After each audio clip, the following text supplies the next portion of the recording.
Santapan Harian, Senin, 13 Desember 2021.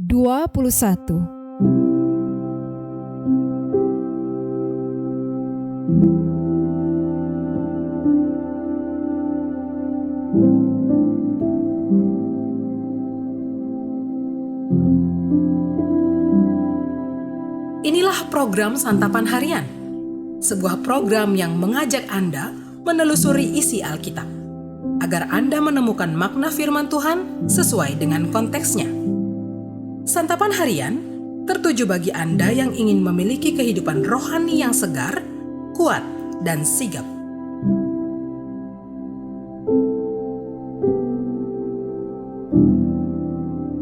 Hari ini kita akan membaca Yehezkiel pasalnya yang keempat.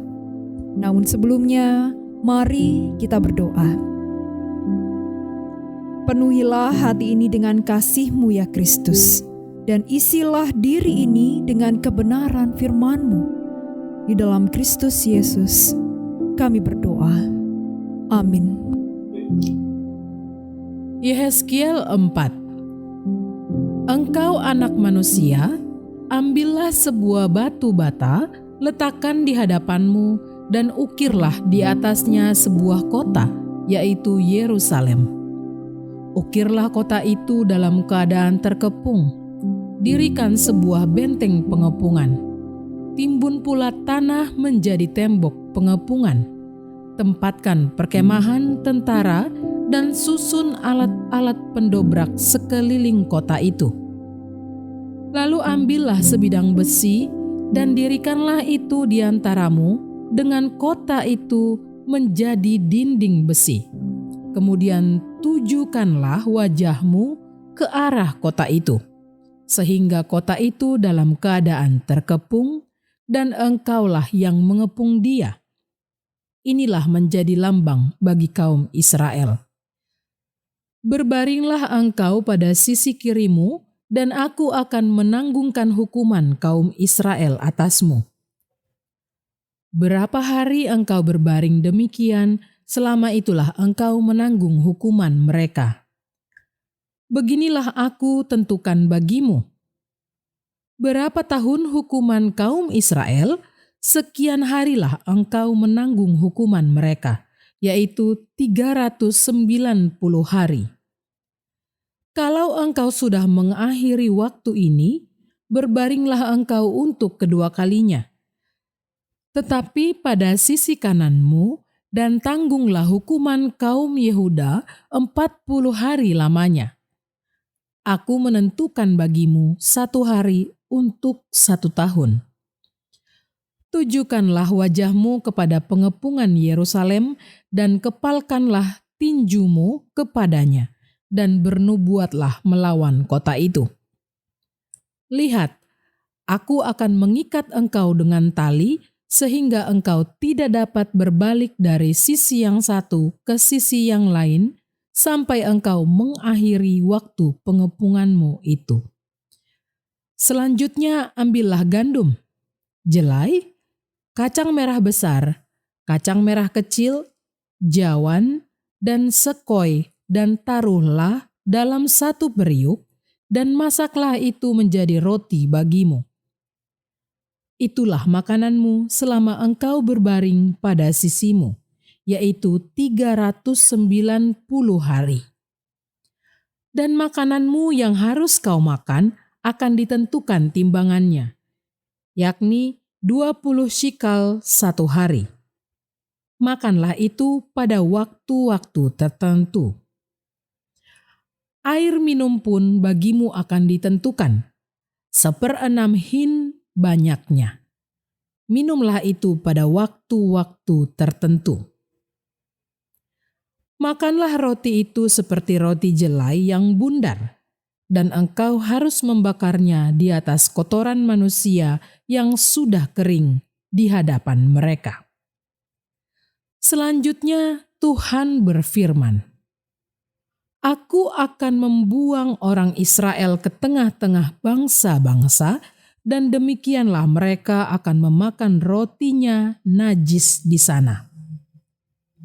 Maka aku jawab, Aduh Tuhan Allah, sesungguhnya aku tak pernah dinajiskan, dan dari masa mudaku sampai sekarang tak pernah kumakan bangkai atau sisa mangsa binatang buas.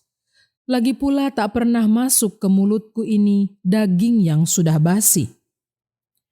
Lalu firman-Nya kepadaku, lihat, kalau begitu aku mengizinkan engkau memakai kotoran lembu ganti kotoran manusia, dan bakarlah rotimu di atasnya.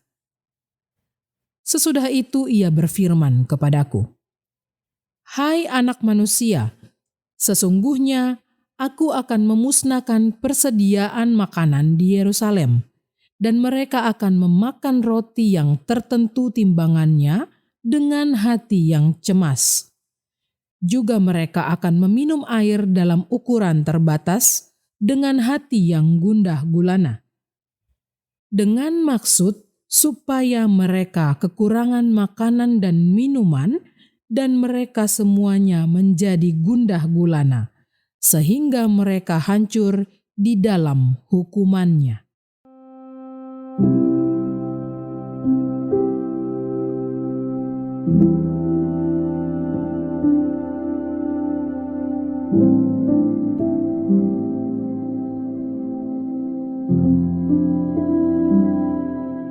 Sahabat Santapan Harian, Yeskiel telah melihat kemuliaan Tuhan, dan akhirnya tiba saatnya untuk menyampaikan peringatan Tuhan atas kaum Israel. Tuhan berfirman kepada Yeskiel tentang penghakiman Yerusalem dengan memberikan sejumlah tindakan simbolis. Beberapa penekanan yang Tuhan nyatakan menggambarkan kondisi yang akan menimpa kota Yerusalem. Pertama, Yeskiel diminta untuk memperagakan Yerusalem yang terkepung oleh pasukan musuh dengan ia berbaring ke kiri selama 390 hari dan ke kanan selama 40 hari. Pengepungan akan menimpa kerajaan Israel di utara selama 390 tahun dan kerajaan Yehuda di selatan selama 40 tahun.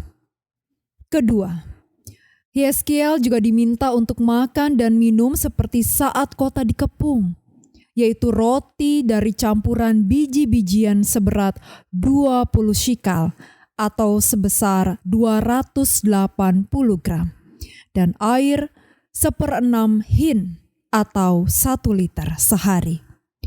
Umat yang dikepung akan mengalami kekurangan makanan dan penderitaan yang besar. Ketiga, Yeskiel disuruh membakar roti itu di atas kotoran manusia. Suatu kenajisan besar bagi orang Israel, apalagi bagi Yeskiel. Karena itu ia memohon supaya ia tidak hidup dalam kenajisan dan Tuhan memperbolehkan dia membakar rotinya di atas kotoran lembu. Semua ini memperlihatkan betapa dahsyatnya penghakiman Tuhan. Ketika Yerusalem diserang dan penduduknya menderita, itulah saat Tuhan sendiri menghukum umatnya. Hal ini sangat penting, karena sesungguhnya umat hidup dalam pemberontakan, sehingga mereka mengalami kejatuhan dan kesombongan mereka hancur di bawah penghukuman Tuhan. Mungkin kita berpikir bahwa Tuhan lebih beranugerah dalam masa perjanjian baru karena ia tidak lagi menghukum umatnya seperti masa perjanjian lama. Padahal hal ini seharusnya menyadarkan kita bahwa semakin besar anugerah, semakin tinggi standar yang dituntut. Jika umat Israel yang menerima hukum Taurat saja dihukum dengan begitu berat, apalagi kita yang telah menerima Injil Yesus Kristus. Penghakiman yang sama seharusnya menimpa kita juga, tetapi Tuhan telah menebus dan menguduskan kita. Karena itu, janganlah kita memandang rendah atau meremehkan anugerah yang Tuhan berikan kepada kita. Mari kita berdoa. Terima kasih Tuhan untuk kasih setiamu yang kami rasakan dalam hidup ini. Terima kasih ya Tuhan untuk kebaikan dan berkat yang kami terima dan alami di sepanjang perjalanan hidup ini. Terima kasih ya Tuhan untuk anugerah yang Engkau berikan kepada kami. Karena itulah, kini segenap hati, jiwa, mulut serta tangan ini bersyukur dan bersembah kepadamu. Di dalam anugerah kasih-Mu Kristus Yesus, kami bertelut. Amin.